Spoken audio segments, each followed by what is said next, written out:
Hello, everyone. How's it going? This is your disembodied voice and slightly flustered storyteller, Stranger Peace, otherwise known as Jeffrey, otherwise known as Jeff. Right there on camera there is Skillsy. Tonight's a momentous night. Tonight, the information in the source book that has been redacted since, when did we start this? January. Yep. Beginning of the year. Yeah, beginning of the year is finally going to get unredacted during play. So that's fun. Hey, Jess. Hey, Krita and 2% Chungus. We will definitely say hi to folks. If you are interested in seeing the changes and you are curious about it, go ahead and join the Discord because you can get the playbook for free. It will not be free forever, but it's free right now. So take advantage of that. Yeah. So how are you doing, Skillsy? I'm doing okay. Yeah. I'm pretty excited about this session. I've been building up for it for a few months. Yeah. I'm super excited. I'm gonna need to give a pretty extensive trigger warning at the beginning of this. Yes. Yeah. This one's a little bit intense. I'm not gonna lie. We've been working on this one for a little bit. Yeah. We're gonna do a little bit of overlay work here. Yeah. So that way you can see both of us because we're gonna use the old cam as well as the new cam. Dun, dun, dun. So we're gonna go ahead and do that. Other announcements that we're going to be making. So one of the things that we are planning, it'll take a minute, so it's not going to come for like a while, but one of the sort of crucial things that we're going to be doing, and I'm going to put myself right here. Hello. That way you're not blocked. I can't see what's happening on stream because my laptop is your still laptop. having a Oh, thing. the God. There's been bigger tech issues, bigger tech fish to fry. I'm not worried about Yeah. it. It does mean that like I have no idea where I'm at on camera, like So at all. you can see the monitor here now. Okay. So you're I'm good. just derping along. But That TikTok you put out last time, I'm just dissociating into the distance, looking like an absolute madman. I mean, look. It's an entire mood. It's an entire mood. But we will be. I have plans to implement a web series on YouTube that might be both audio and video. And so I am hoping to get that out. I mean, it's going to be a minute because, again, we have to go through all of this. But, I think there's a lot there. There's a lot to do there. So, yeah, that's something to look out for. We'll be announcing the release of that as we go. I'm not even going to bother to try and do the mask thing right now. I think, are there any other announcements? The other thing in the works is that we are designing an OST for this game of ours that will be on Spotify once I'm done with it. So that way, It's pretty dang good.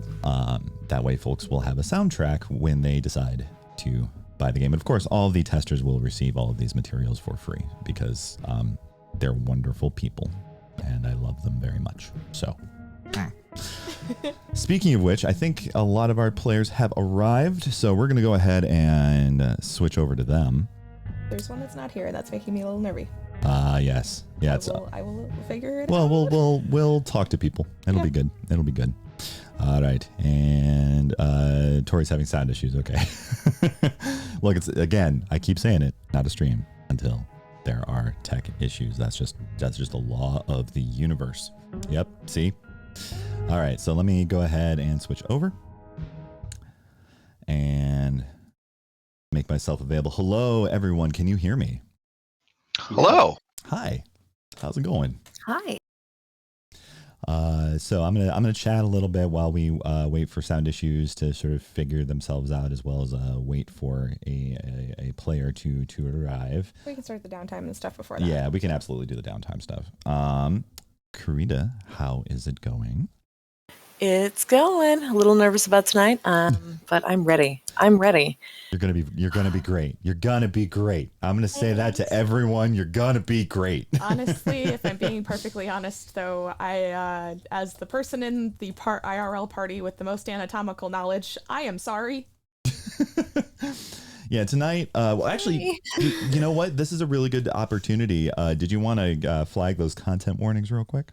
Yeah, but before I do that, I want to just reiterate to the players the flag system. Yeah.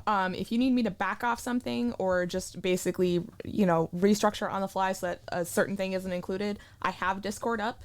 Go ahead and shoot me a message or shoot me and Jeff a message or, whatever you need to do, just on the fly. And that's if you don't want to just say, hey, I need this, I can't do this thing. So there are sort of confidential options available. Big trigger warnings for this session that I can think of off the top of my head. Body horror, specifically those related to connective tissues. Corpse desecration. Oh, yeah. Strong themes of child abuse and themes rather than scenes. Right. And then eventual themes surrounding the concept of infanticide, but that is probably not going to happen this session, but in the next session of the scenario. Yeah. But I mean, if y'all end up finding speedrun strats, I'm prepared. We can do that today. So yeah, but at any time, as well as firearm firearm and gun violence. Good.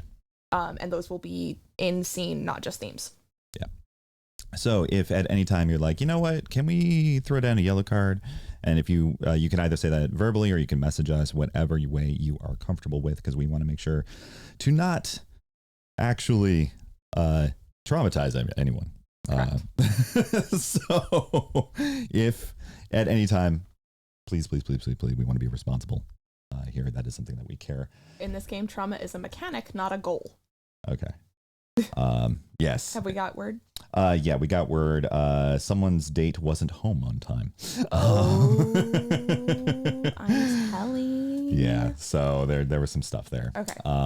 Okay. So and currently on the way back, Chungus, I love what you typed in the chat. It's like going through the pantry. There's the oregano, some chips. Oh, corpse desecration. I forgot I picked that up.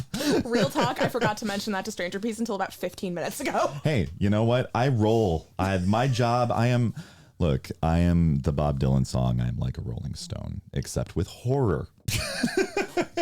I mean. So, but yeah. So please utilize, whatever you need to utilize. We are here for you, and we are more than happy to put a pause on play to make sure people are okay. Yes. Tori, hi. Is your sound working? Ruh-roh. I cannot hear you. Sorry, I There we go. muted my mic. Ah, That was why you could not hear me. But yeah, Uh-huh. now I can.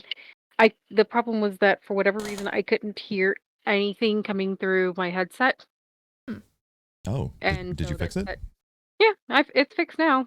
Excellent. So yeah, no. Hi. Hi. How are you? I'm good. How are you? I'm nervous. Nervous. You guys have been walking around all week, Oh no. just kind of like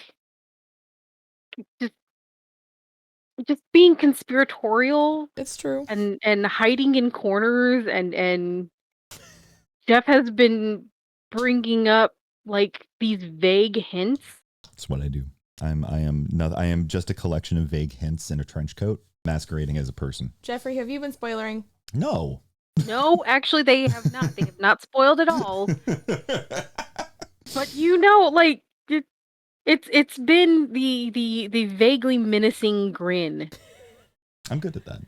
You are really good at You that. are. And unfortunately, I'm really sorry, but this kind of warrants it. It's true. And yeah, living with your DMs when they're plotting. Yeah. That's real. That's real. All We love I you. know as much as pretty much about as much as anybody else. I know who is going to be the focus this week. Yeah. Yeah. I mean, we've been hinting at that for like Yeah. a couple of weeks. No. And so that's about as far as my knowledge of this game is going, and I am real nervous. Yeah, Real nervous. it's all Yeah. good. It's all good. Pat, how are you? I'm pretty good. Yeah. A little on the tired side because I stayed up too late last night, but Oh, doing something fun? that's how I know that feel. reading books. So sure. Yeah. That could be fun. Oh, wait, are you It's a are you good on the book. Brandon Sanderson train? Yeah, Yeah. I'm still trucking along on that one. Having not read his stuff, I don't know if that's a fun time, but I hope it was. Oh, it is. Yeah, yes. Okay. Doing a great. I mean, I've read 7 books in the last 3 months of his, as opposed to like finishing a book last year. Jesus. Doesn't he write doorstops? Damn, dude. Am I remembering that correctly? Isn't he like known for writing doorstops? I mean, it's not Robert Jordan length, but they are pretty to weighty. be fair. Yeah, only one of his like multiple series is long, but Yeah. the sort of prime. I don't know if I would say most important, but the one that has implications for everything else. Is Right. the long one. Right. Yeah. Right. That makes sense. Awesome. Chungus, how are you? I'm doing fantastic. Fantastic. Good. And you are absolutely correct. The corpse desecration was behind the salt, and I didn't know where it was, and now I know where it is, and I'm like, oh, there's the corpse desecration. It's always in the last place you look. It really is. Like, Because the last place I'd look is always where the corpses are. I mean, you would think like the Same. first place you would look is the grave, and then like at that point you're just out of ideas. Like, right. It's like, well, I guess Weekend at Bernie's. if I hope he's not in Milwaukee. I don't know. like you do. Assuming said corpse is not, buried in the Milwaukee limits. Yes, yeah, it would. What? No. I'm just thinking about this. I'm like thinking through the logistics, and it's just very, very funny. Corp would like to hereby apologize to all corpses in Milwaukee. Right. I'm sorry. I'll the apology video will be up later. 98% corporate would like everyone to know that there will be no apologies issued. Oh my god. Okay, so why don't we head into downtime, and then we'll resolve some downtime stuff while we wait for Ange to get in, and then I'll go ahead and read the intro once everyone's here. Sounds Okay. good. That Okay. sounds great. All right. Who has downtime things for me? All right, Dorothea. You are still muted, dear. Yes, I knew that. Okay. That very bright red light was very bright and red. So after last week, Dorothea has been just super stressed out. Reasonably. She's not happy about the way the revelation of the fact that Chris's dad and her mom had the same job. I could see that being very distressing. I'm getting out dice. I am listening. And the fact that this was a company that was actively and knowingly going to poison a bunch of people. And then there's the whole thing with the bird kids. Yeah. Like, Yeah. children with bird heads, not a thing in most places ever on Earth. As far as Dorothea knows. And so she's a little stressed out, and she is very worried about the possibility of all of this coming back and affecting her mom. I can see that. And so she has been giving in to her fault of overcautiousness. She's been really kind of clinging to her mom a little bit more, like always home after school, making sure she's home when her mom is home. spending more time with her mom, and her mom, Jack, is super happy about it. Super happy that her baby is spending time with her, but also kind of weirded out by just how clingy Dorothea is being, because she's normally very like independent. Yeah. And so yeah, she's just a little worried about that. But yeah, Dorothea has been just spending the last week just at her mom's side as much as possible. That makes sense. That makes sense. So in that case, you would make a resistance roll, but in reverse for what's called a vice roll. You take your worst attribute rating and make an attribute roll. So this would be fluency, recognition, or brain. Streetwise. Yes. Where is my dice? My dude. Here we go. I always put it in the same place and then I lose it. I know I that get feeling. this. My worst attribution is fluency. Okay. So I only have one dot in that, so I only roll one die. Yep. Okay.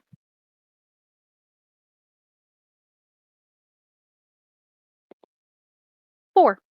Okay, then you would clear 4 stress. Cool. You do get to take 2 actions. Did you have another one? Yeah. I think Dorothy is gonna do a training montage. Okay. She really, really wants to get better at assessment under recognition. Okay, that makes sense. So she wants to, have that she's good at studying.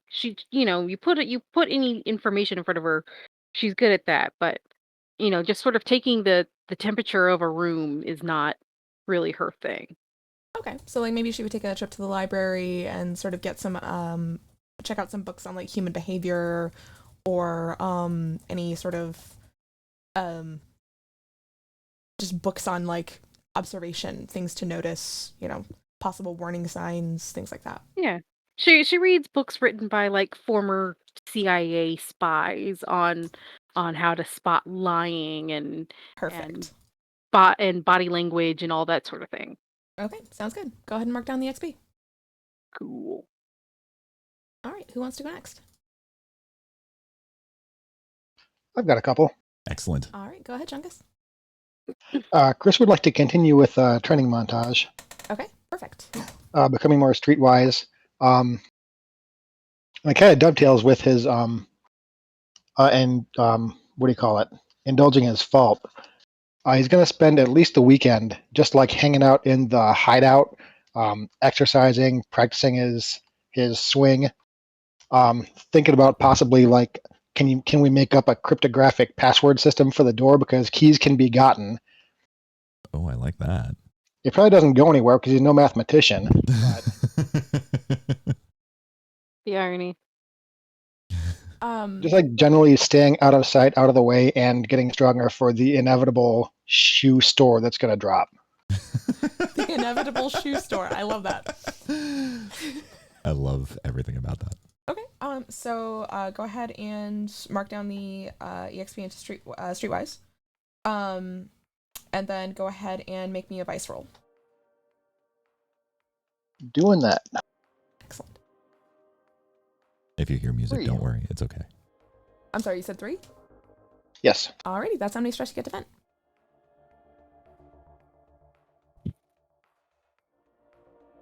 This tune. I feel my stress venting. And I am also going to remind the party that you were given trustworthy assurances, I can't recall by who off the top of my head, that generally adults and people who aren't meant to be here can't even find this place. With very few exceptions. Very few. Hence Chris's staying there as much as possible. Yeah. Yes, that makes sense. That makes absolute sense.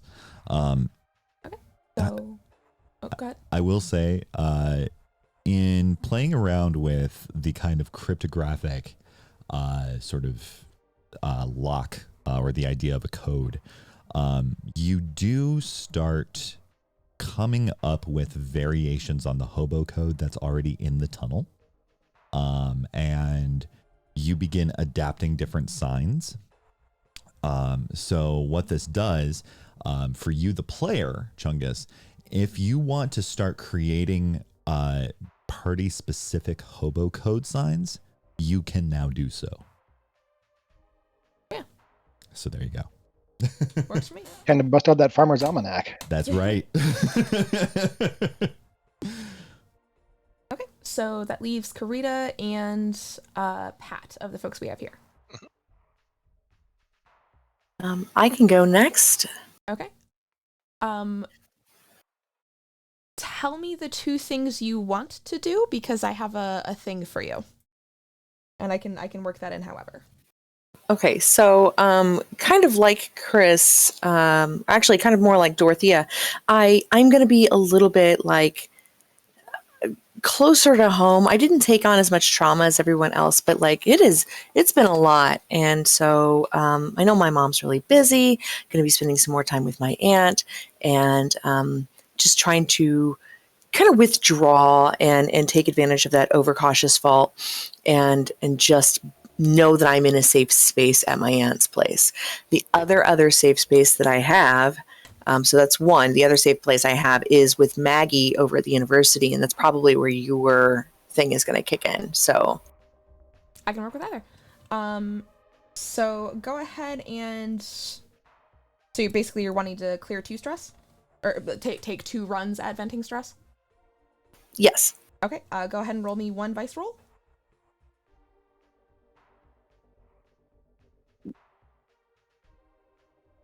One. Okay, so you clear 1 stress by hanging out with your Aunt Caroline. At Maggie's sort of weekend university thing at, obviously up at the university, I can words. Hello, this is the only language I speak. You learn a lot, but there's a distraction. And you don't learn as much from it as you otherwise might have. Because while you're there over lunch, you see another girl who was also taking the course with you. She looks about your age, and you see her over on lunch. She is catching butterflies. And you recognize this girl. You've seen her in school. She's in the other 6th grade class. So not yours, but, you've seen each other around. Okay. And you recall just from, you get an idea of the other kids in your grade. Her name is Mari. Do you want to get to know her, perhaps? Yes, I do. Okay.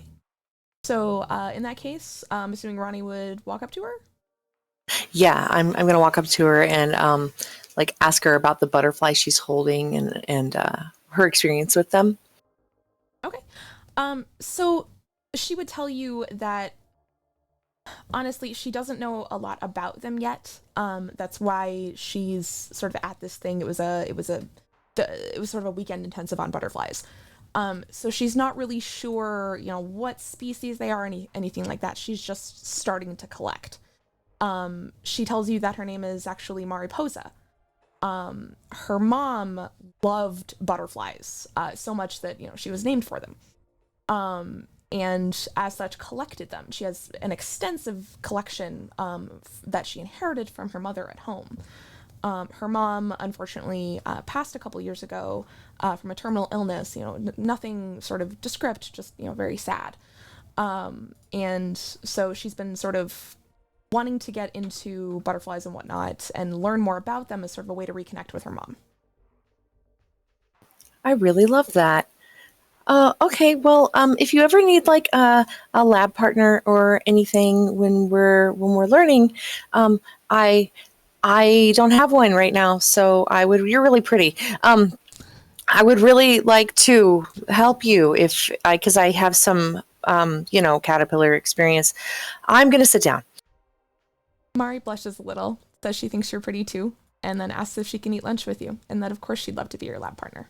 Yeah. And we're going to go ahead and close on that vignette for the session. And I'm going to have you roll a vice roll, but add an extra d6.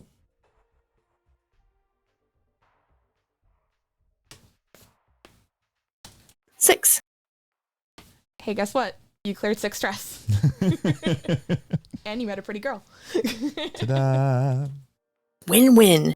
Pro tip. Win. Tell your GMs what your long-term goals for your character are. They may indeed happen. Happen if I can get it out of my face. Then. Which, with the folks we have here, leaves Pat. Yeah, so I would like to do a give into fault.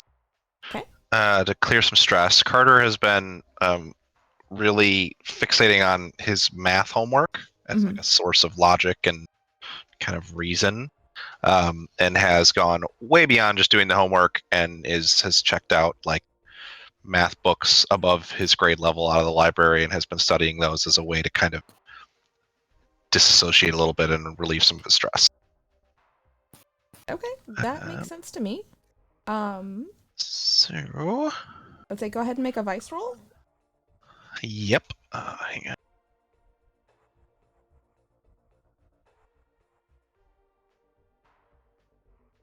All right, I got a 5 as the highest.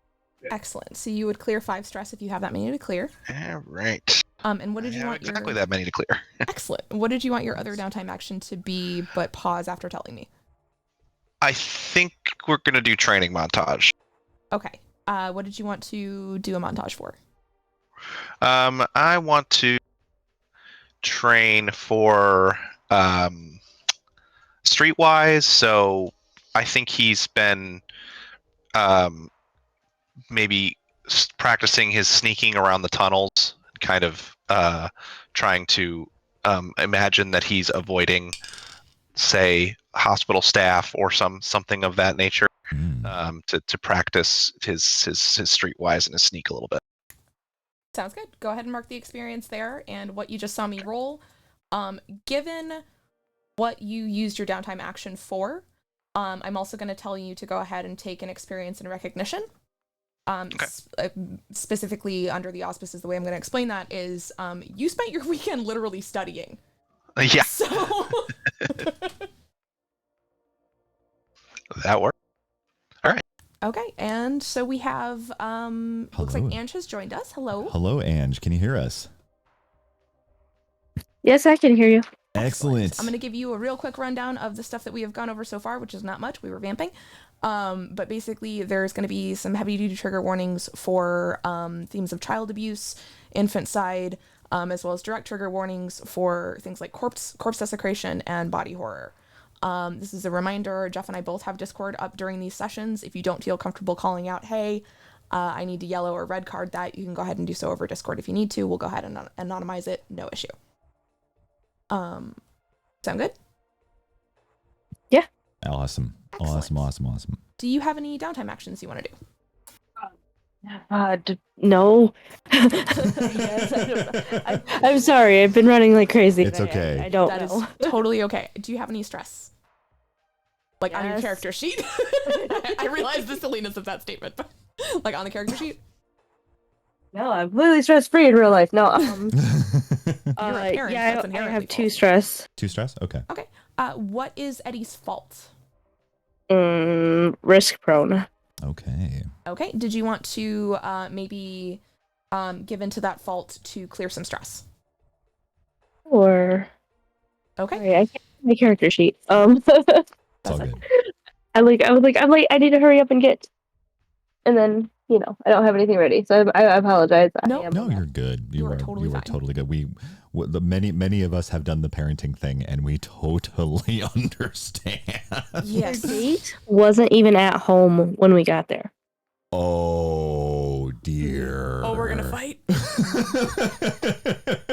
Oh dear. All right, everybody, I'm gonna need us to set up a Kickstarter for bail. I'm gonna go fight a middle schooler. They're high schoolers. They were High school. so cute, and their date made them wait. It wasn't intentional. I Okay. guess their dad's car broke down, but Oh, okay. it All put right. everything behind schedule, you know? Yeah. Yeah, Kickstarter retracted. no. Yeah, Kickstarter retracted. I'm not going to fight a high schooler because their dad's car broke down. That's just. I'm gonna go fight a car. Yes, I will go fight a car for which bail will probably not be needed. I lied. There were 3 stress when I found my character sheet. That is That's totally okay. It's all right. Wait, fight a car? Is that Street Fighter? Never mind. No, it's Kirby, bitch. Let's go. My jaw unhinges. I can do this. It's Transformers. We gotta. Excellent. All right. So Okay, so Eddie is risk prone and had 3 stress. So if she wants to clear that stress via, giving into the fault and sort of venting it. Previously, I recall that Eddie has done, quote, just a little B&E to achieve the same ends. light Or B&E. was there anything? Like, Was there anything specific that you wanted to do, or do you want to just sort of default to the minor felonies? minor felonies are fine. Be gay, do crime. It's okay. Go ahead and roll me what's called a vice roll. So this is going to be a resistance roll, but in reverse. You would take your weakest attribute, which is going to be one of either streetwise, recognition, or fluency, and roll me the lowest Fluency. one. Oh, wait. Wait, the attributes are the 4 dots on the side, right? Sorry, brain. Right. So yeah, they're going to be the. So fluency would be the lowest attribute. Okay. So go ahead and roll me make a fluency roll then. Okay, I got a 5. Excellent. So you would clear all of your stress up to 5. Oh, thank you. Yeah. I do appreciate a little B&E. I figured you might. It really worked that way in real life. Right. So you have the option of taking another downtime action, which could be acquire asset, a long-term project, healing any damage, which I don't think you have at the moment, get out of trouble, training montage, and you've already given into a fault. So I feel like I should mention, in order to motivate some stuff, the amount of trouble that the party has accrued since the factory incident Right. is around. It wasn't. I believe they were sitting at 3 or 4 prior. Yeah. It was a little loud due to this post-it notes, but they weren't able to figure out who did that. Though there was some camera feeds that did at least show some stuff. So They were wearing coveralls and whatnot, but They that one were. key didn't do you any favors, so you're still going to take the 2 trouble, which is going to bring Yeah. y'all to, I can't recall off the top of my head if it would be 5 or 6, but yeah. So nothing So much trouble. because there's been a lot of stuff y'all have been doing, and this is over the Not trouble. me. y'all are getting it. Man. Not me. I will note, I do have right time, right place. So if we wanted to take an extra downtime action to try to clear some trouble, that is Oh, look at Pat. that option. Excellent. Excellent. And if Eddie's helping with that, you would get the extra d6 to help with the roll. Yep. I mean, they did say I had an extra downtime action I could do, but I just don't know what I'm doing right this second. So we can clear some trouble if we want to. Yeah, that sounds like a really good so plan. just like do a little extracurricular community service, clean up the parks, help old ladies flowers. cross the street, that sort of thing. Yeah. Okay. Okay, so what you'll do, one second. I'm pulling up the rules here. Oh. Yeah, I know. Oh. Yeah. They would, in that case, let's see. Looks like we do an attribute roll, action roll, and yeah, that's right. then based on the results. So, I could do a suck up roll. Ooh. That seems like a way that might be something that might be useful. And That maybe sounds like an we'll excellent plan. kind of in the time spent at the school library checking out math books, maybe Carter has hung around the principal's office and around some influential teachers and Yeah. You done managed his best to suck up a little bit to them. Yeah, you managed to. It would be teachers because at this time there's not a principal. He got exploded. Well, yeah. So I assume there's somebody in that office. Jonathan. He's doing his best, man. He's not qualified for any of this, and now his leg's busted. He's having a time. So you're in the school library. You're checking out math books, and you notice that one of the math teachers, actually, who you've known to be a pretty harsh grader, but is also a sort of major figure in the town, Mr. Gideon Jackson, notices you studiously moving ahead. Like, you're not just working with fractions, you're actually starting slope work in linear algebra. And like, he's like, wow, this is high school math. And then you have a wonderful conversation. You suck up to him, and that clears quite a bit. What? Yes. For the sake of me not eternally misgendering this character, can we make it Grace Jackson or something? Oh, because yes, I actually Grace. had in high school a math teacher named Miss Jackson. Okay, so let's who go was ahead. teaching me algebra. Wow. Okay. So I will forever misgender this character. Yeah, let's go ahead and make it Grace Jackson. Okay. Yeah, that sounds great. Oh, question. Sorry. Yeah. Grace Jackson is now Gideon Jackson in all things, right? No, Gideon Jackson is now Grace Jackson. Yeah. That way. Yes. Had this been relevant in some way before and I missed Oh, it? wait, did I accidentally name one of the contacts? Because that might have happened. Okay, no. Yeah. Okay, Gideon I did. Jackson is my nemesis. Oh. That's on me. I accidentally gave Reuse the names. I reused Jeez. it. I didn't mean to reuse the name. So this is Grace Jackson, okay. who is a relation to Yeah, Gideon probably Jackson. Gideon's mom or something. Okay. I just wanted to clarify because Yeah, no, thank Yeah, you. no, I Thank you. appreciate that. That's really helpful. Yeah. Okay, so what was the result of that suck up roll? Is it So I have a 5. 5. So it's Okay. like 2 reduction Yep. in trouble. Yep, 2 reduction in trouble. So you managed to get rid of the trouble from last session. Perfect. Bam. And so I don't think we missed anybody. That should be all of the downtime stuff. I think so. Okay, so we're going to move on into this next scenario. All And right. Jeff is going to read off an intro. I will read off an intro, and we'll get rid of the hopeful music. wow, I'm excited now. The clock struck 11 when the front door opened, and she heard the girl come in. 2 voices spoke, muffled by old walls and the vestiges of luxury she had managed to accrue over the intervening years. The usual disinterest of the male voice wasn't there anymore. There was caution, warning, a sense of danger. The woman standing in front of the fireplace chuckled. She already knew that he was just biding his time, but it always was nice to have confirmation. The girl's voice had dismissal in it. At least there, things were business. Things were business as usual. Arrogance, impatience, and a sense of skepticism about everything. Good, the woman thought. That makes the trap so much easier to spring. The ascension was already underway, and she could feel her new spine slither into place. As the girl passed in front of the fire-lit drawing room, the woman called out, "Thankful, dear. Come and speak with me for a moment." Her old voice was slowly receding like a tide, but she could still summon something that sounded like matronly concern. But mother to what? Crops, of course, but this new step in transformation. What wonders would she birth now? What miracles would walk the earth now that she was finally claimed by the angel of sinew and bone? What?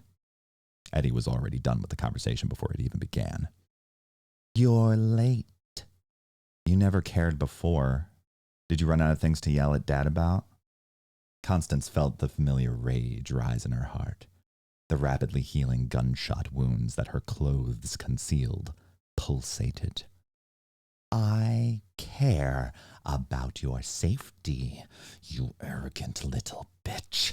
The fire of rage tempered a bit. She had to keep control. She stuffed her hand in her pocket as it spasmed from divine evolution, changing into a new instrument. I'm sorry, dear. I'm just under a lot of stress. It's hard work bullying everyone in the town, I know. Eddie took notice of her mother's hand in her pocket. What's wrong with your arm? Constance turned around from the fire. Her face was like a chipped porcelain mask that was revealing a pearlescent yet dull flesh underneath. Absolutely nothing. Go wash up, dear. It's time for you to dream. She attempted a smile, and the corner of her mouth split up to her cheek, unveiling a shiny gray series of muscle threads and sinew. Eddie's eyes widened, and she did what she did best. She ran up to her room and locked the door, all 3 locks. The woman sighed. She was going to need to find a place to finish shedding her chrysalis. She pressed down on a candle sconce, walked down the concealed staircase, and began her work.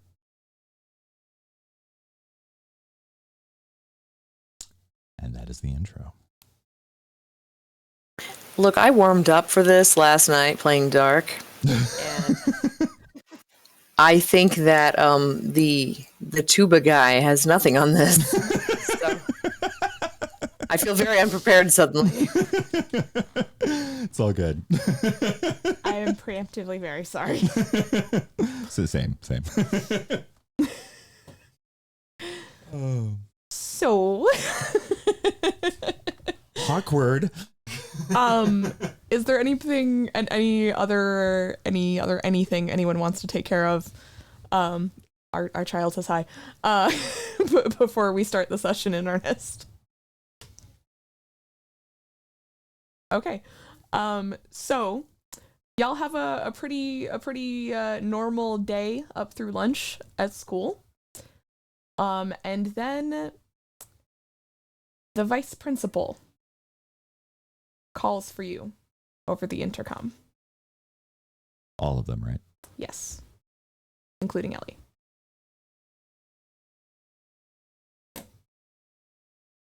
Ding dong, ding dong. Would the following students please report to the vice principal's office? And it lists off your names. Yep. So are y'all gonna head down there, or? Yeah, Carter hears the ding dong and already just knows what's coming next, so he's already sighing and standing up at his desk. Carter's done. He's like, okay, what bullshit today? He's aged about 32 years in the past 3 weeks. That's legit. You know, that's fair. Okay, so is anybody doing anything other than going to the vice principal's office? No, I'm going to gather my things and head down there. Okay. Are we all in the same classroom? Let's say that you all are filing from different classrooms. This is not during homeroom. Okay, then yeah, I'm going to try and find at least one other person and kind of show up with them. Okay. Let's say you run into Ellie in the hall. She's putting her backpack in her locker before heading down there. And she walks down there with you. So you get into the vice principal's, or you get into the sort of principal's, that sort of secretarial area, and Jonathan is there, and he does not look happy. It's our other leadership committee. Hello. The vice principal would like to speak with you all. Please head there at your earliest convenience. Are we in trouble? I can't say. Do I have to take a note home to my mom? No. Okay. The vice principal opens his office door and says, "Children, come on in."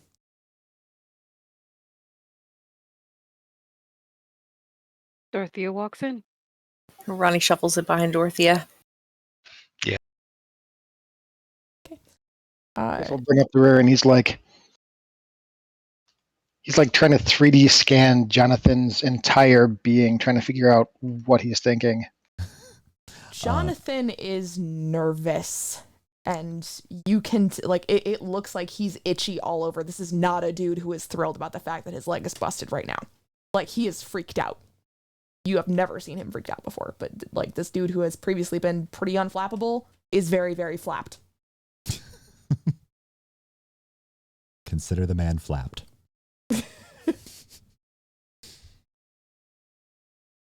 Jeffrey, when did you want to take over? Here or the secondary location? I'll go ahead and actually, you know what? You go ahead and do the primary or this location. I'll go to the secondary location. Chris, roll me an assess.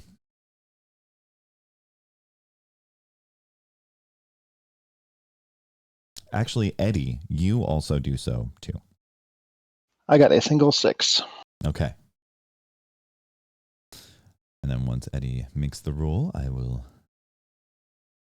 describe. I don't actually have a dot in SS. Should I just use it anyways? Do I need to do anything special? What does Eddie usually do to sort of size up a situation? Yeah, that's exactly the question I was going to ask. Intuition. Like shivers? Usually for something okay. like that. Yeah, go for it. Yeah. Sort of Eddie's way of tracking her gut feeling. Yeah. I got a 5 and a 2, so 5. Okay, 5. Right? So I got a 5 and a 6. Chris, you notice from the body posture, there is, and the fact that his eyes keep darting to his left and over his shoulder, that Jonathan and the vice principal might be they look like they're the only people in the office, but they are definitely, there's the signs of another person there, but you can't see them. Eddie, everything in your heart is screaming right now. Your gut feeling is saying, we are in danger, but you also know that trying to circumvent this right now would actually escalate the danger like 20 times.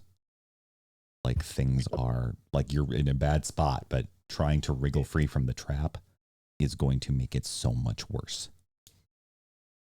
Hey, that sounds good for us to be here. Yeah, we made a good decision. The worst thing that could happen, we get turned into plant things.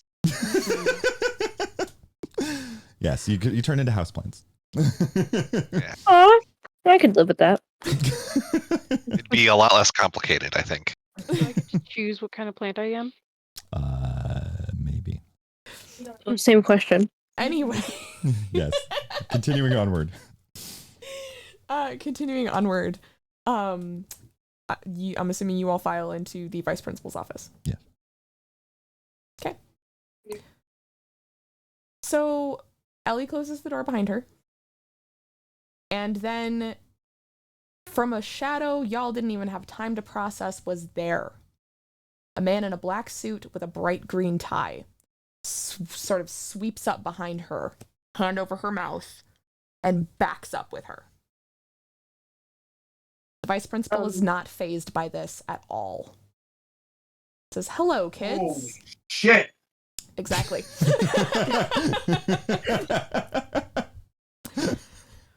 We are going this weekend. I've already spoken with all of your parents and have gotten the relevant permission. We, as in all of us here, except for my friend and dear Eleanor, are going on a weekend-long field trip for members of the leadership club like yourselves.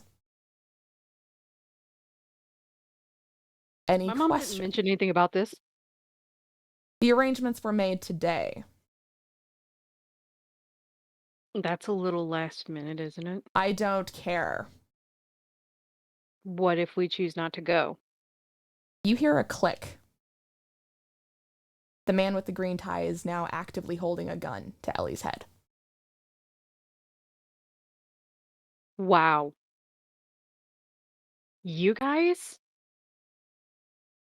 You know, go ahead, tell my mom. You guys are assholes. I don't really Joanna care. just Threaten a shrinks. kid with a gun? What is wrong with you? I don't have time for this. And neither do you. And now all of us are going to be leaving for our weekend-long conference. And he, Where? With whom? again, I don't have time, and neither do you. You said, Now. are there any questions? And I'm asking It, questions. well, I was So being why ask if facetious. there's any questions if you're not going to We're leaving now! And he stands up, points at the door, and ushers all of you out. The man with the gun is bringing up the rear. You see Jonathan at the desk, just looking completely infuriated and yet impotent at the same time. A man with an orange tie, steps out from behind him with a gun trained on him. And he just kind of mouths, "I'm so sorry." I don't think I'm Whole going to ever town. trust anyone with ties again. That seems valid. That's legit. This whole town is just full of assholes. All of you are assholes. Yeah. Each and every one of you. And you Sure. can tell my mom I said that. I don't care. So Mr. Green Tie Guy is going to take steps to obfuscate the fact that he is perp walking a child at gunpoint. And the lot of you are going to take a short walk, and you find yourselves in the front foyer once again at Solitude's Rest.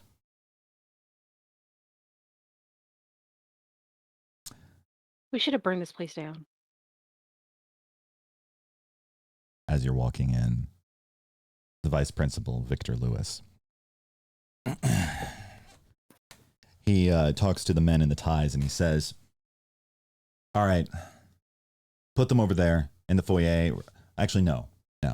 Put them in the lounge. That gives us enough time in case things escalate. All right, good." And they march you over to the lounge in Solitude's Rest, where there are very comfy chairs. You notice as you're walking in, Solitude's Rest is cleaner. There's different stuff. It's no longer looking like a complete wreck. It looks more, well, homey. Victor looks around and goes, "Someone's been redecorating," and looks over at Ellie. "You can go ahead and release." And the man with the green tie takes his hand over Ellie's mouth, or from Ellie's mouth, and lets her speak if she wants to. She has nothing to say. Okay. So what do you expect is going to escalate? All right. Obviously, you know, because you've been working against us, about the committee. We have a problem. We've had a problem. No kidding. Yeah. All of you are problems. Your whole town is a problem. It didn't used to be. You all have managed to do more damage in the last 4 months than so many kids before you. Oh, You all have done a huge amount of setback. And now, on top of that, you And he points to Eddie. You and your goddamned mother are ruining everything. So I want you to tell me right now everything you know. And here's why. A, if you don't, you see, guns aren't the only persuasive element I have. This house is a very special one. A very special one. I believe you all you met the old master of the house. The thing is that the house was still sleeping. And I have a feeling one of you has been trying to make sure it stays that way. But if the house Ellie continues to have nothing to say. But the thing is that houses can wake up. And if this wakes up, you're not getting out of it. You may not die, but you're not leaving. So it is in your best interest to cooperate. Because, again, if you don't, you will be trapped in this house. And further, another second reason. I hope you're all tracking this. Second reason. It's mutually beneficial. I want to get rid of Constance Eden. Constance Eden is the source of a huge amount of headache for me. I mean, me too. I'm well aware. So, given that I'm really unhappy with you all, this should really illustrate what kind of situation we're all in. Because given my druthers, I would harvest you all. But I can't. And I don't know why, and I'm hoping you can tell me. So, tell me what you know. What do you mean by harvest? Kill. That's what we do here. So why call it anything other than killing? Because we don't just kill you. Why be euphemistic? Because we don't just kill you. You kill kids? Yes. Pretty messed up. Yes. It is messed up, but it's the way the world works. We kill kids. No, that's not the way the world works. You haven't been paying attention then. We eat our young. My dad was in the military. We went all over the world. We eat our young? That's what? We don't literally eat the young. We use them for the fertilizer company. So that way we can keep the roses growing. Because if the roses keep growing, the town's council keeps alive. Okay, so just die then. No. Yeah. Like, why should kids have to sacrifice for you? Because you're ignorant and innocent. So are you going to tell me what you know? Or are we going to have our little moral panic? I know that 2 + 2 = 4. We're ignorant and innocent. There's not much we can tell you. I went to the university and I learned that butterflies sometimes, like when they're in the middle of eclosing, they can get stuck, but you can help them. Thea pulls out a dum-dum from her bag, puts it in her mouth, and sits on the couch. Okay. So let me get this straight. You expect me to believe that where generations of children who have been resisting us have failed and died, that you all have succeeded and lived, and yet you know nothing? We don't know nothing. We just told you what we knew. Carter pulls out a copy I'm 11 of... and I'm in the 8th grade. Carter pulls out a copy of the report that he wrote on everything from his bag and hands it to him and is like, look, it's all in here. This is what we've seen. This is what we know. You can read it for yourself. He takes a look. He quickly scans. was actually pretty well written. Good job.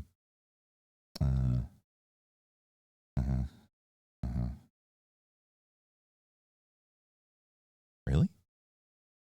That's it? That's it. I worked 2 long weekends on that. Well, I mean, yeah, the effort shows. But here, he hands it back to you. His demeanor softens. So, wait. You all managed to survive not 1, not 2, but close to 3 logic ghosts. And you all managed to not be destroyed or driven mad or killed. If you're talking about the times that sounds like you guys drugged us, yeah, we're okay. What's a logic ghost? Are I you can- talking about the people who the things that take over people and try and like make them not people, like what they did with Jake? Yes. Are you talking about that movie with Patrick Swayze? My mom said I can't watch that, but it's about pottery. I wish I was. Carter, I regret to inform you. There's no drugs. There's no hallucinogens. The only drugs we use are for the adults. They're not for the kids. No. You managed to survive this long against a logic ghost. To answer your question, Ronnie, he sits down. They are emanations of will, each tied to a different angel, each tied to a different power. Now, Ronnie, I am aware of, at least from your file, that you may have interesting friends. They're Yeah, Maggie's really nice. You know what I'm talking about, and I'm not going to say anything further about it. Okay. It's like that. Except these angels govern different things about our reality. We call them angels, of course, but they are called many different things. Sometimes they're called the suppliers. Sometimes they're called the divine fingers of fate. And then there's another name, of course. But we don't call them that. It's too disrespectful. Demons? No. So, a logic ghost is what happens when a vessel, a human being, is prepared through the vestiges of trauma. You see, the mind, when further traumatized, invites things in. And once invited, they do not leave. And they serve a divine logic that cannot be understood by mere mortal minds. You've been in contact, and I am amazed that you are still alive. Which then brings me to this question. Have you ever seen something that looks like this? And he holds up a drawing of a plague doctor. Yeah, we saw him. He kidnapped us. Made us watch this weird movie. It was all lies. And then he dropped us back where we were. Did he say anything? No. Victor is on the edge of his seat. He just dragged us through a door and played this movie where everybody was like a painting but me and my mom were stained glass. And we were in the middle of it. And the paintings looked like everybody was really happy, but that didn't look real. Like, it was too... What's that guy he's got the famous old paintings of like kids and at the Norman Rockwell. yeah, that guy. That's what they looked like. They looked like Norman Rockwell paintings. And they didn't look real.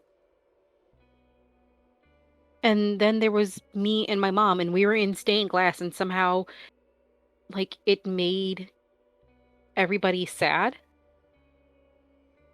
But Did you have a feeling as if you were from a great height? no, it was like we were in a movie theater. Okay. Like You're in a sure he dark, didn't say small anything? movie. I don't remember him saying anything, but maybe I'm wrong. I just Okay. Okay. remember being pulled in and being really confused, and then it went dark, and then we were dropped back where we had been, and a door was missing. The door we had gone through was missing. Like an entire section of the building was gone. You've been honored. Oh my God, it's so obvious. He leans back, clutching his head. Of course you survived. Of course you've barely been hurt. Of course. I think he said something to me. Yes?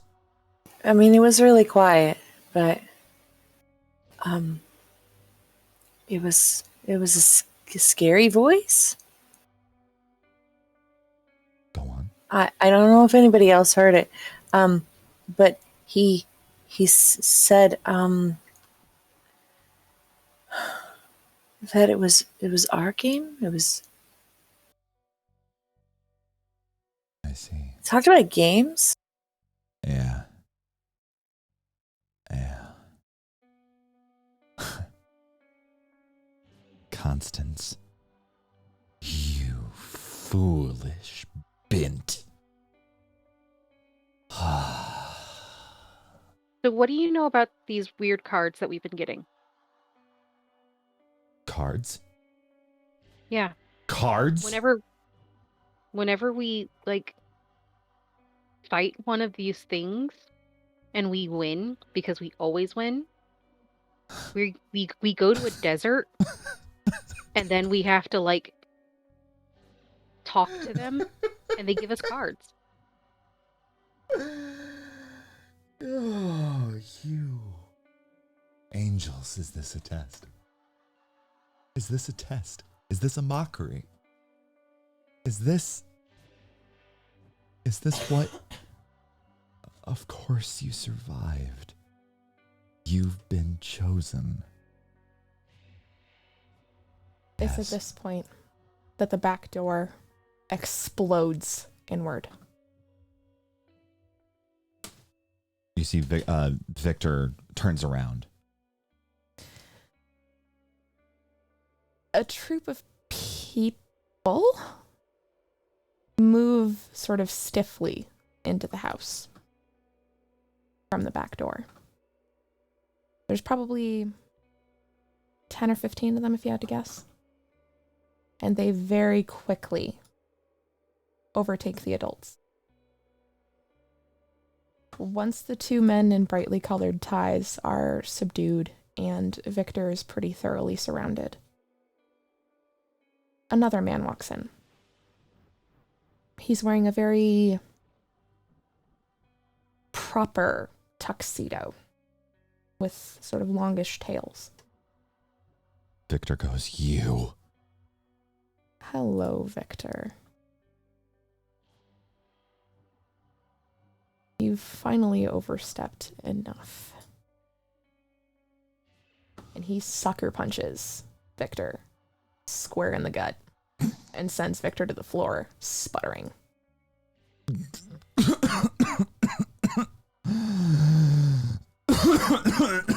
And then he promptly reaches into Victor's chest and pulls his heart ever so slightly out. is manually pumping it. And as he keeps Victor alive with that pumping motion, he leans down and whispers in Victor's ear. Oh, what do you mean? They're not angels.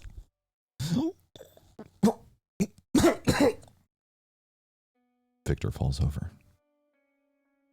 Which, coincidentally, ends up severing his heart's last connection to his chest. Thea hands out dum-dums to everybody. Straight in my mouth. Look, this is some Indiana Jones bullshit. The man drops the heart on the floor and just sort of carelessly, like, I'm done with this. Takes a bow.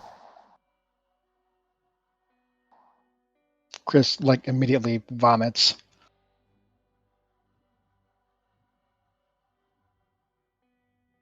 Okay. No vocal effect. Thea No. is using the dum-dum to not vomit. Like, actively using the dum-dum to, like, suppress that reflex. Yeah. So he takes a bow, and then he goes to leave with his entourage. They all look a little blank behind him. You see, as he steps into the kitchen, he takes a cleaning rag off of the counter and begins wiping off his hand as he moves.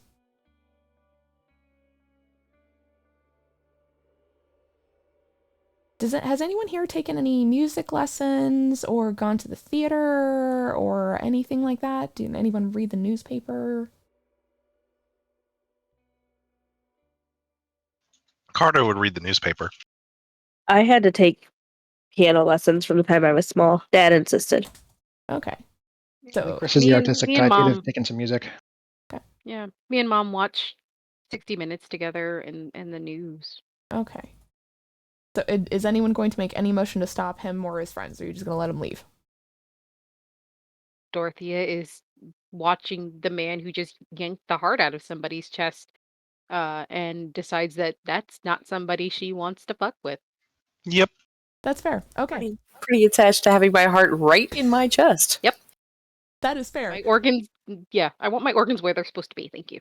So given that, and the two committee dudes at this point are gonna take their opportunity to fuck off through the front door because they want no part of any of this. They want no smoke.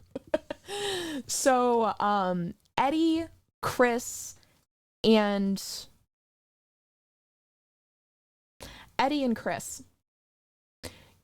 you recognize this man as being the man who was in charge of the local music store, like instruments. He does, tuning, things like that. Also teaches lessons in the back, or in the case of the sort of scion of the Eden family, he did house calls in that case, at Constance's insistence. Carter, you recognize this dude as being the local, like, art and music critic. These are not the same person, but they are twin brothers.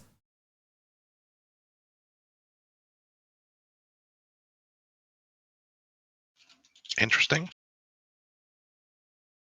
So you're now sitting in a spoopy house with a very, very bleeding corpse. What do you do? I loot the corpse? You know what? That's actually... That's valid. You now have keys to the principal's office. You have the principal. You have his wallet. You have his ID. You have the keys. And inside his lapel jacket, you find something that is very odd. It looks like a stone scorpion medallion, like it's made out of stone. But you notice that you can kind of press down on it. And when you do press down on it, it kind of creates this sound of rushing blood in your ears. So you can't really hear anything. And then I am keeping that with me. Yeah. And then you You're saying it. It increases holy attack, but reduces damage to Yes, radiation. yes, that's right. I didn't even mean to channel that. So yeah, and when you press down again on it, the rush of blood recedes. Excellent. Yes, that's important to know. Thank you. Yeah. I think Carter would like to do an assess to get a feel for what's, because we're in this house, right? But would not sure. We saw the group leave, but are there still people around? What's the state of things? The house, Victor wasn't lying. The house is much cleaner than when you left it. You know, there's a lot less junk lying around. There's definitely been some efforts to like actually like clean up the interior. Not the windows or anything like that. It looks like whatever was going on was they were trying to sort of clean quietly, surreptitiously. Those efforts are kind of wasted now in the lounge, given the blood and the whatnot. The back door was indeed just splintered when they broke in. You can see the music teacher, art critic, music critic, don't know. The towel that he used to wipe off his hands, he discarded it in the backyard. You can just sort of see it as you peer out the now extremely visible backyard through the back door. But yeah, they are gone. The backyard is clear. It looks like they used a gap in the fence that you recall. I believe it was, I think Ellie would have mentioned it as a possible egress when you guys cleared this place out initially. It looks like they sort of took that board off and used it to exit and enter. Carter would want to see if there's a way for him to take that towel and kind of, we don't have evidence bags, but try to take it so that it can be used potentially as evidence later, or at least, it might be useless, but. So Thea has big old junk drawer. Yeah, Excellent. Dorothea would easily have some sandwich Cool. bags. Yeah, I definitely Sweet. have Ziploc bags. Great. And I'm first I hand you like some gloves from my med kit. Cool. Perfect. Because that's a biohazard. Sure is. And then I gingerly open up the Ziploc bag and hold it open, like with my fingers as far away from where the opening is as possible. So I don't get any of that on me. Perfect. And Carter is being really careful with it because he's thinking of this. Carter's thought process, this may not be something that bears out, but his thought process right now is like, look, we've been kidnapped by dudes at gunpoint and we're children, and like he wants to call the FBI or something and wants to take it as evidence. And so he said he wants to bag it up and because it will have the genetic material of the vice principal on it theoretically. So that's his thought process. Whether or not that'll work out in his favor, that's what he's. Jeff, am I remembering correctly that you brought Jonathan with them to Solitude's Rest? Jonathan did get brought but left outside, which means he saw the entourage enter. Well, they went in from the back. Oh, that's right. They went in from the back. So he's at the front. Right. So he would have seen the committee guys leave. So he probably would be, I'm assuming, office chairing himself in. Yeah, he's office chairing himself in. On his busted ass leg. And he just kind of rolls in. Holy mother fudge. Okay, first things first. Is anyone hurt? I mean, Victor. Other than him, any of you hurt? No. I'm a little nauseous, but and Chris puked. That is reasonable. No one should have. Good God. All right. Right. Okay. Is Carter going to disclose to Jonathan his sort of intentions with the towel to contact the FBI? Okay. Yeah. He doesn't want to give it up, but he's got the bag. He says, he shows him we've got evidence. Thank you for bagging and tagging that. We'll definitely need that. Okay. He's holding on to it for now, but Good. What do you mean we? I'm not just an incompetent secretary. In fact, this is... you're also an incompetent FBI agent. Look, to be fair, I am an analyst. I'm an analyst. That's my job. I am part... Okay, so the agent who is supposed to be here, the agent who is actually the field agent who has received field training, he's indisposed. He's here, but not here, but here, but it's complicated. So they sent me as a substitute. I balked, they threatened, I listened, I'm here. And I did everything in my power, but I'm just an analyst. I don't do field work. So I did my best, and I'm really sorry I tried to stop them. But this damn leg. I mean, they also had guns. Well, That's kind of a hard thing to, say no to when somebody's got a gun to your head. yeah. Yeah. Well, the thing is that we normally handle threats like that. We're not exactly FBI, but we're not FBI. We're kind of they put us over to the left, over here, away from the rest of the FBI. Possible deniability. That's a very advanced concept for such a little girl. I'm glad that you know it. Can you call the real FBI? It's not to the left, the FBI to the right with guns. As a character, I'm kind of irritated that it's too early for X-Files. So here's the thing. We're not the only one who's kind of over to the left. We're going to have to report to our sister organization, who you'd think would be on this case. But right now they're off in Washington. They're doing something weird. It has to do with a dead girl. I don't understand it. They're very, very strange over there. Did you just... And so... That's not till 91! No. In universe, it's 89. Oh my God, Jeffrey. I'm telling David Lynch. In universe, it was February 24th, 1989. They're talking about Laura Palmer and Twin Peaks. Oh, I know. So, just for anyone, for possibly my teenage brother who was probably going to watch this at some point, they're talking about Laura Palmer in a show called Twin Peaks. So, oh man, Moth has to see Twin Peaks. So, not yet. When they're really weird, so we're gonna have to give them a little bit because of everything that's going on. But then we are going to call the main office and make sure they've been trying to nail down Briarsvale for a minute. It's been remarkably hard because, well, usually they don't fight each other. Usually they're all of one mind, but now is the time to strike. So, thank you. And he takes the remnants of the heart, and I'm not bagging that.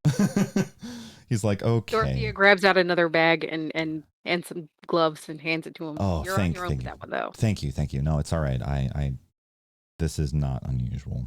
So he puts on the gloves. What do you mean it's not You're unusual? an analyst. Yes, I'm a forensic analyst. A forensic. Oh god. What do you mean it's not unusual though? Do you usually get dudes out here pulling an Indiana Jones? Well, no, I don't usually get people pulling an Indiana Jones, but it's not unusual for me to handle body parts. This is fun. Chris dives into the corner, facing the corner, crouches down, and like hands over his ears, starts humming the Silverhawks theme. And Ellie's just like, are they usually still warm?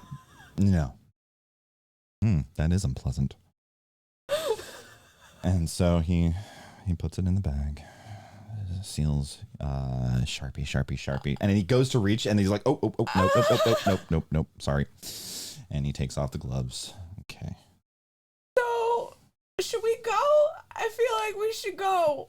Sharpie, Oh, yeah. One sec. Bonnie is kind of shrinking down next to Chris, just kind of going, oh boy, oh no. So, Jonathan. Yeah. He's writing on the show. He's basically doing date time. By the way, I'm going to need a resistance roll out of everybody. So, Dorothea, while you're talking, everybody else make their resistance rolls. You know about everything that's going on. Kind of. Right? Only vaguely. Only vaguely? I mean, I learned a little bit, but not a terrible amount. Why? What are the Chungus got dudes 6. with the bird face? And Krita got 5. Ronnie takes 1 stress. Bird faces? That's a new one. Yeah, they're dressed in all black. They've got these things on their face. That like a plague doctor mask? Yeah, I guess. I have a 5 as well. Okay, so everyone who got a 5, take 1 stress. Yeah. Yeah. Like the vice principal called them angels, They're not. but I've never seen an angel that looked like that. No. And You've seen other angels? That's a valid question. Been, I mean, I have spent a lot of time in libraries and looking up different things when we went to different countries. I wanted to learn about the areas that I was in, and one of the things that I looked up was about angels because um, we were in uh, we were in a very Catholic area of Ireland, and one of the things that they have about angels is that Dorothea, they don't. I'm sorry to interrupt. Can you push my chair over to the phone? Please keep talking. I am very interested in what you're saying. I just need you to push my chair over to the phone. I can't. This is really hard. Thea very gingerly steps around the body and the pools of blood and pushes. Yeah, watch the legs. Watch the legs. Okay, good. So, but yeah, so angels, they don't look like the pictures you see in church. They're not like pretty white wings and dudes in robes. They're really creepy. Yeah. They've got eyes everywhere. Yeah, like they're covered in eyes. They're covered in eyes, and they're on fire. Mm-hmm. Like they're flaming. No, that's right. I mean, eyeball. Isn't there one of them that's a bunch of wheels? Yep. Yeah. And Just that wheels. one's on fire too. They're all on fire, and they all have eyeballs everywhere, and it's just real wrong. Yeah. But of all the pictures I saw, Okay, thank you, Dorothy. I'm here. Okay, yeah. All right, keep talking. Yeah, that doesn't. That plague doctor guy does not look like any angel that I have ever seen. Well, seen in a book. Yeah. One sec. I need to. You're right. Definitely not an angel. Definitely some kind of force. And it's hard to tell. One sec. Yeah. Hi. Yeah, no. Analyst 24 Alpha Bravo. Last name Armstrong. Yeah. Field report. Dispatch. Hey, how's it going, Chad? Great. I'm gonna need a cleanup crew. Yeah, Briarsvale. Yeah, we're gonna need that. Be careful. House is live. No, don't. House is asleep. Yes, yeah. Thank you, Ellie. The house is asleep. Yeah. No, I'm with contacts. Yeah, cover's blown. No. No extraction. No extraction. Listen to me, Chad. No. We've got it managed. We have it managed. Well, you think. Well, if David was. Okay. Okay. Yeah. Yeah, no, that makes sense. I was tired of gig. Yeah. All right. ETA? Cool. We're going to need evac. Yeah. Be kind. Do not bring Albert. There are kids present. Come on. I don't want to be Albert. Albert's the ME from Twin Peaks. He's kind of The asshole. Who is just I also don't know what weirdly his nice. tone is, so. he's kind of a grumpy ass. He All right. means well, but he's very grumpy. All right. Yeah. No, we got it. No, we got it. All right. Good. Bye. Okay. Why do the FBI know David? Who's David? Colt's dad. Mm. What do you mean, You're very observant. Okay. What, are you new here? No.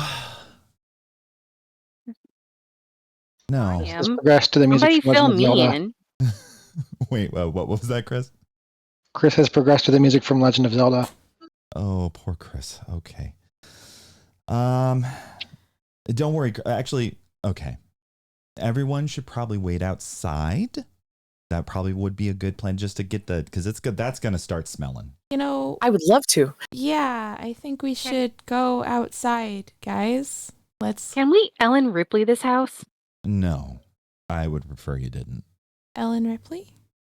So. If we're morbid, it's the only way to be sure. No. So we. It's well, even if you did have access to nuclear codes, which thank God you don't, this place is a site of interest. So let's go outside, everyone. Can someone help? Can someone give me a little bit of a push? Don't you have friends coming? Yes. Carter will help him. When are your friends coming, Jonathan? My friends are coming. They say ETA 6 minutes. Okay. Come on, guys, let's go. Leave the dead weight. What the Ellie? Why? Carter, thank you. Well, if you're not going to tell us anything, then I'm you gonna can tell you stay. outside where you aren't gonna get nauseated by the dead body because Chris is over there having a time. Yeah, for 6 minutes until your stupid friends get here. The stupid friends. At which point, it's going to be us getting yelled at by more grown-ups. No, they're not. I made sure that they I wouldn't. don't believe you. Of course you don't. But you don't have to believe me. Let's be fair. The adults in this town haven't given us a whole lot of reason to trust them. No, they haven't. And there's reasons for that too. Although there are good people here. I have met like 5. Yeah, but seriously, why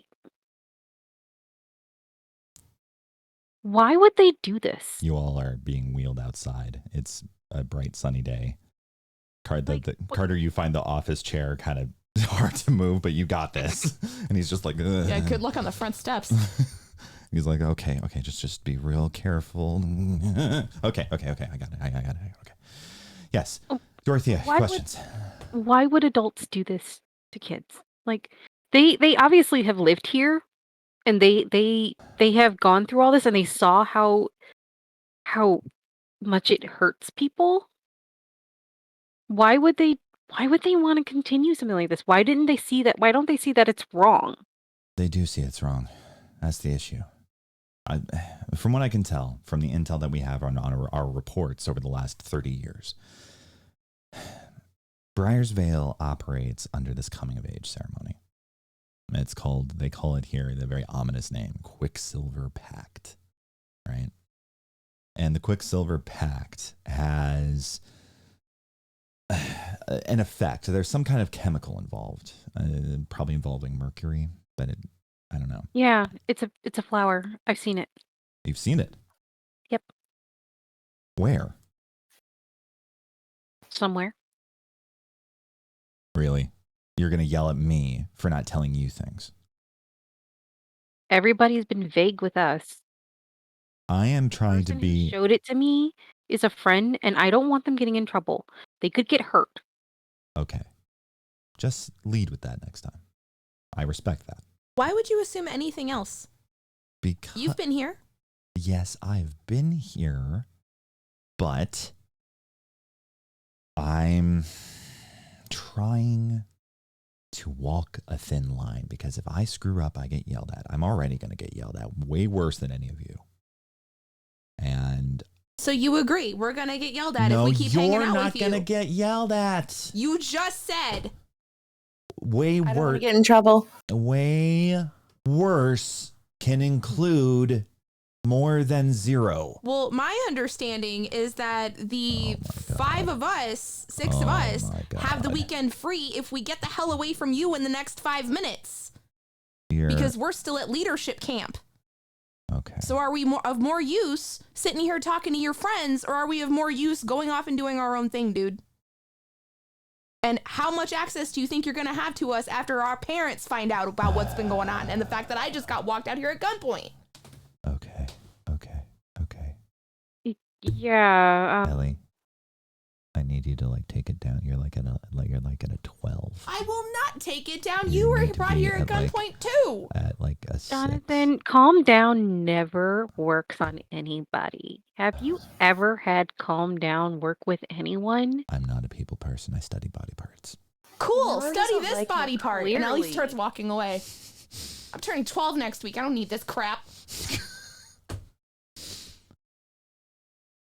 Okay. Look, I just want me and my friends to survive. I don't want any more of these kids to have to go through this, and I'll stay here and I'll get yelled at by weird not FBI people if that's necessary, They're but special agents. It's okay. you're gonna have to you're gonna need to tell this to my mom. Because I'm gonna have to tell it to her, and I'm No. going to explain it to her, and she's not going to believe me. And so I'm gonna need an adult to back me up, because I can tell her until I'm blue in the face what's going on, and all she's gonna think is that I just want to go back home. And Yeah. yeah, that's true. I want to go back home, and I miss all my friends, and I miss my mama, but she needs to know what's going on, because she's the only freaking parent I have left. GM note. Carter has a heart in a bag. I'm pretty sure your mom will believe you.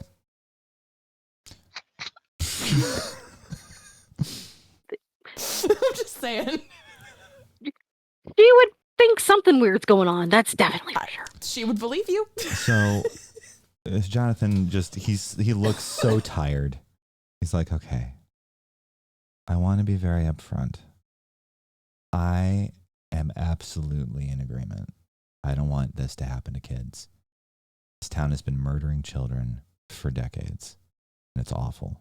And we haven't been able to do anything, primarily because we've been stonewalled, and they have some kind of influence over our leadership. We don't like that, which is why we're left of the FBI. Because, Wait. yes, what? The committee has contacts with the FBI. This goes all the way to the freaking federal level? How else do you think they could get away with murdering children every 10 years? That's a pretty serious crime. And it's consistent. I just figured because we were out in the middle of nowhere, nobody paid any attention. This is precisely where there are so many government bases. We care about this kind of stuff. But the problem is that our hands are tied for reasons that I still don't understand. So I'm just trying to help out on the ground. That's all I'm trying to do. Mr. Sir, I have a question. Yes, Ronnie. If they murder the children, then nobody will grow up to replace them. So, why don't they just murder the old people? Because the old people are bigger and would make more fertilizer anyway, right? There's something about the process of making the fertilizer that requires young blood. The old people, they don't work as well. And I know that I seem very dispassionate, but I've also been studying this very case for like 10 years. Almost longer than most of you have been alive. So, I'm really sorry to break it to you this way. Because that's the other reason where I'm hemming and hawing. You think I like telling children traumatic information? No.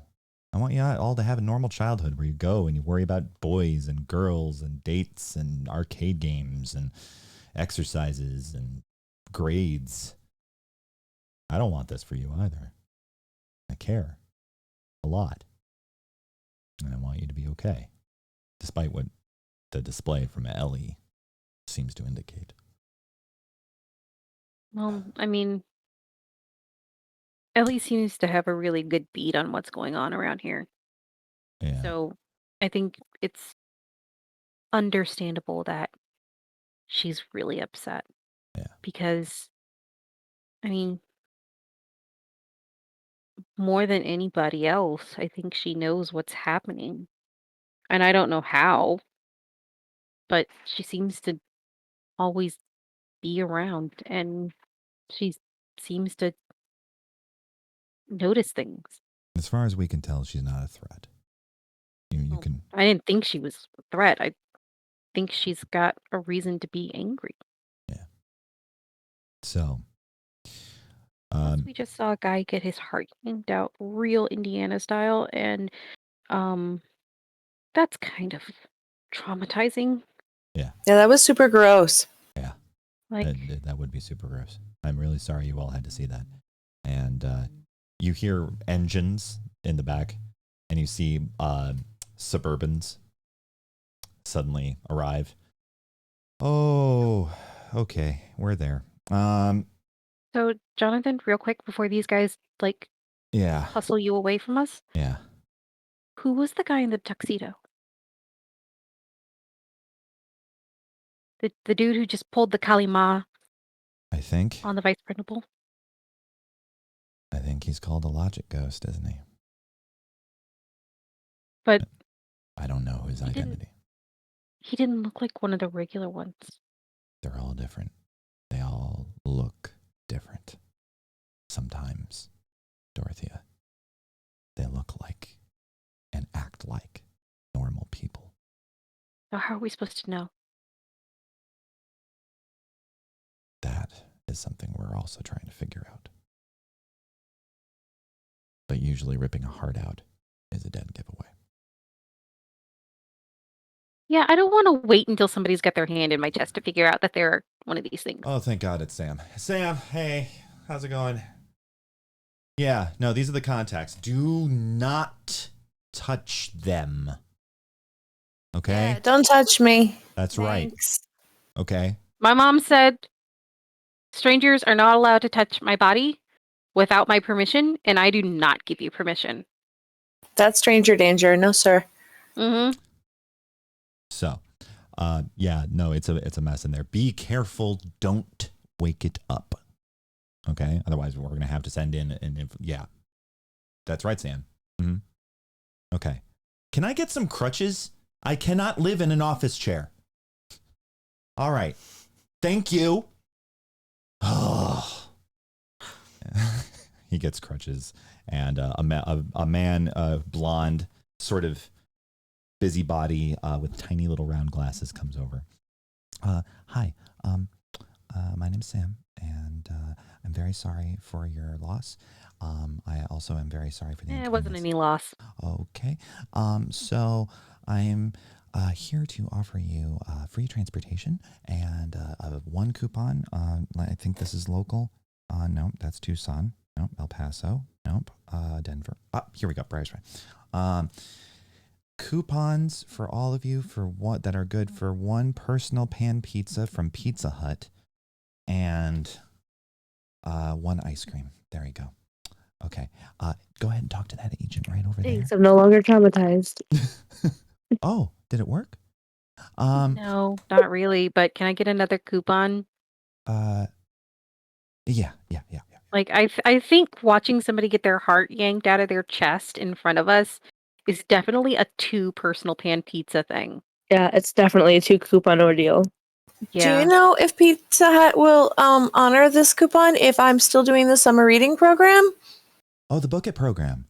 Oh, Yeah. you're gonna get 3? Yeah. They should. Yeah. Oh, thank you. They should. Yes, they should. Yeah. Okay. So coupons. Okay, please have extras. Please have extras. Okay. Yeah. No. Okay. He hands you all another coupon for a personal pan pizza. Okay. All right. So just go talk to that agent over there. That's a nice man named Henry. Henry is going to take you wherever you need to go.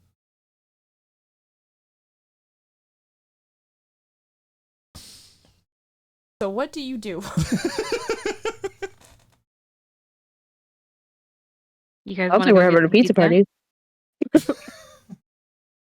Okay, you can have the pizza party later. Who else had other things to say? Okay, so we all get our pizzas and then we go back to my house.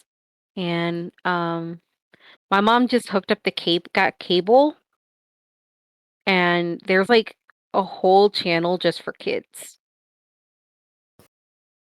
Like, it's great. People get covered in slime. It's awesome.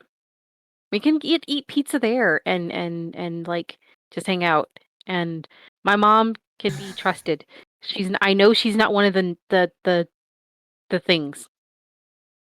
I think Carter wants to give one of the FBI agents his report before we leave.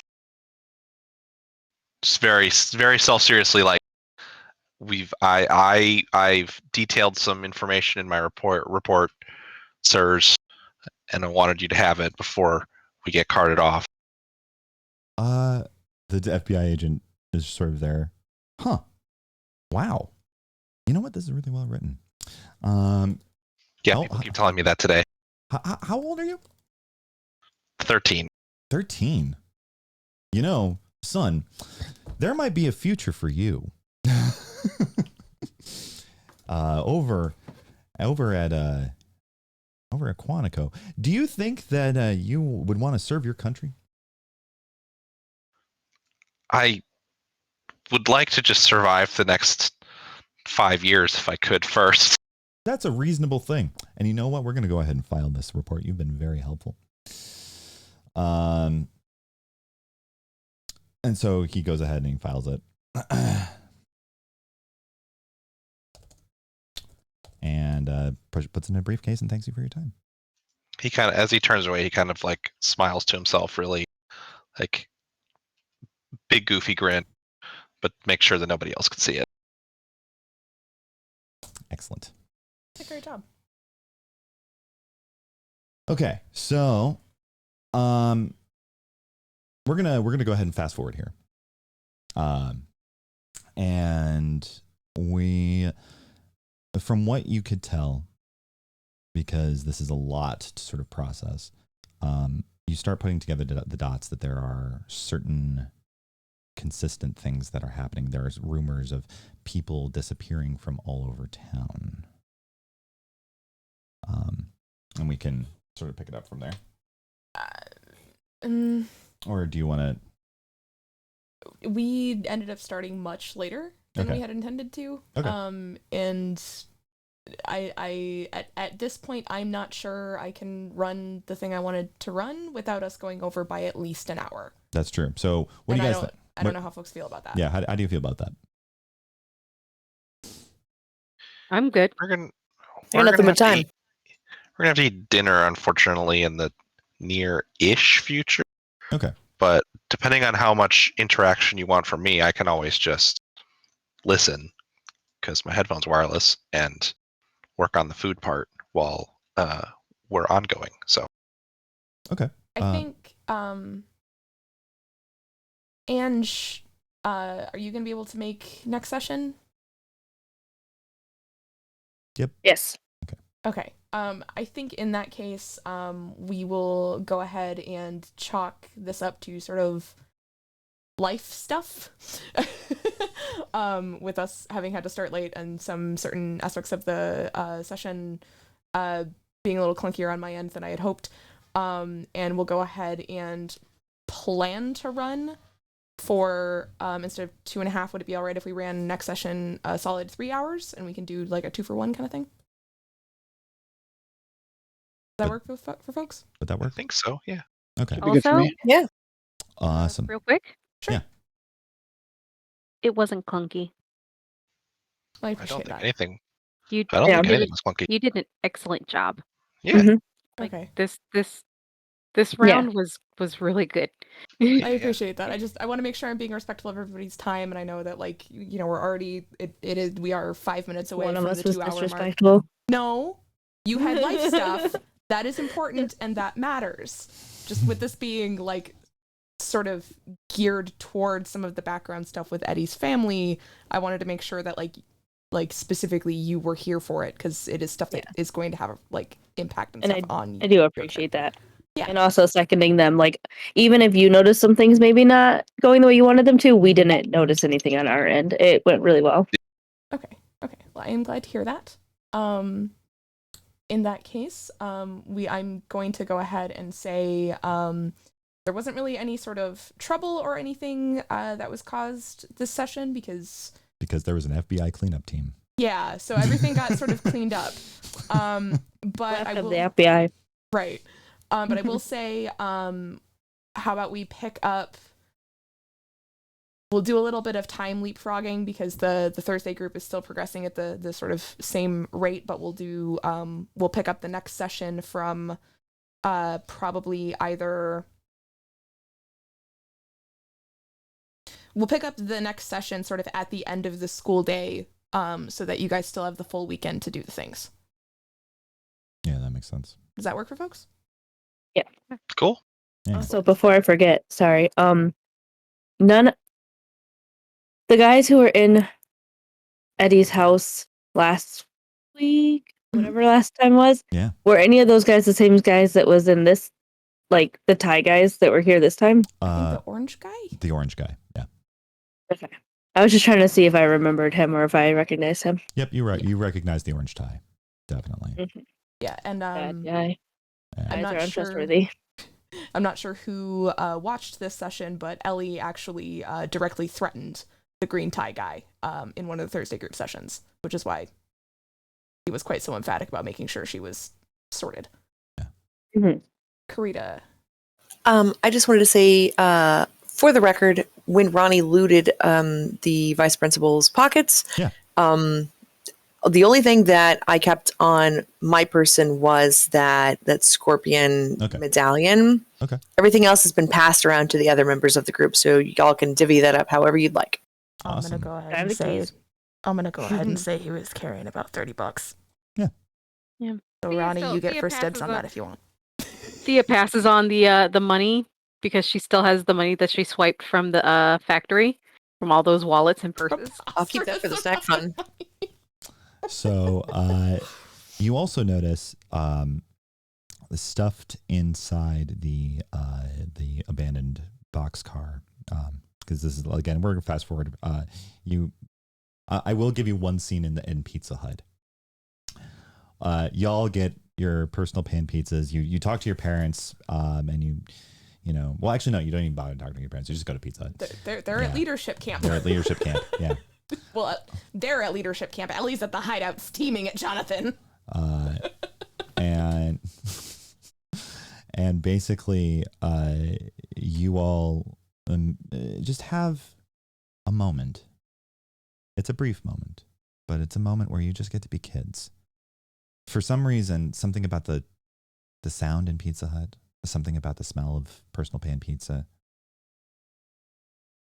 the day begins to melt away a little. Yeah, it was absolutely traumatizing to see what happened to Victor Lewis. But for just a little while, things make sense again. And you look around, everyone has those old red plastic cups with the crushed ice. And you think to yourselves, at least we have each other, right? Thea uses some of her ill-gotten goods to splurge on a couple baskets of cheesy bread. The cheesy bread is delicious. I'm pretty convinced that Pizza Hut cheesy bread can cure cancer. It does. In Briarsville. Also, perhaps. extremely worried about that whole sentence that just happened because while it sounded comforting, it felt ominous. I'm really good at that. It's true. Like, this is the last time you're gonna have a normal childhood, and oh wait, probably gonna die. I can confidently say that Eddie's childhood has not much anywhere to go but up. Yes. So, quick question: Mhm. the guys who came in with tuxedo guy, Yeah. were they moving the same way that the factory zombies were? They were not. They were moving sort of like, or one could say exactly like, marionettes. Some of them were in active decay. I love that for us. You should. Oh, look, there's a Galaga table. I'm going to go play. That man is playing Galaga. You feel these intrusive sort of memories, and you're like, no, pizza and Galaga and Pac-Man and Castlevania. Things are gonna be fine. Things are gonna be fine. That's cheesy bread. Before we wrap up, were there any questions about sort of that encounter? Like things that you want to have sort of retroactively noticed? Like any questions or anything like that before we wrap up?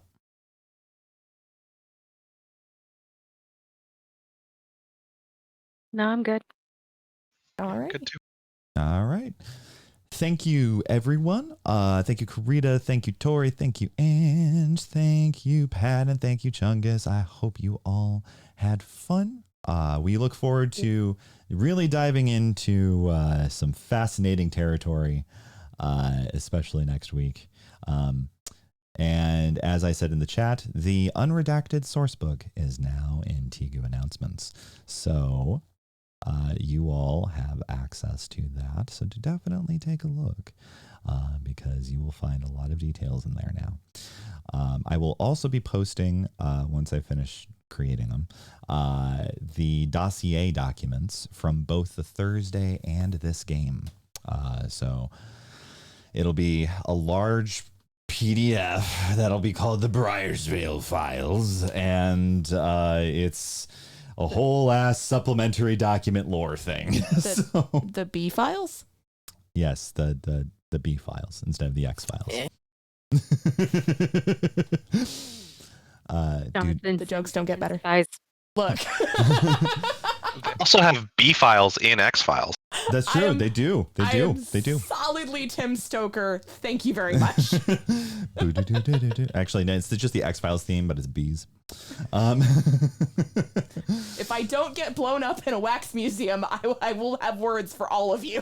What? Tim Stoker. I know. But Could we not blow you up instead? Is that yeah, okay? let's not blow. Well, I'd like when it is time for me to when it is time for me to go home with the cows or whatever. When the cows come home, whatever. At the moment of my demise, blow me up in a wax museum. Okay.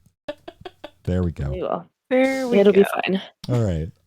And thank you to all of our viewers. Again, if you want to try this system out for yourself and see what it is like, I highly encourage you to join the Discord, which, waiting for my keyboard to pair here. There we go. Discord right there. So yeah, thank you. And I hope that the hours never find your regrets and that I shall see you on the other side. Take care. Bye, friends. Bye. See ya. Bye.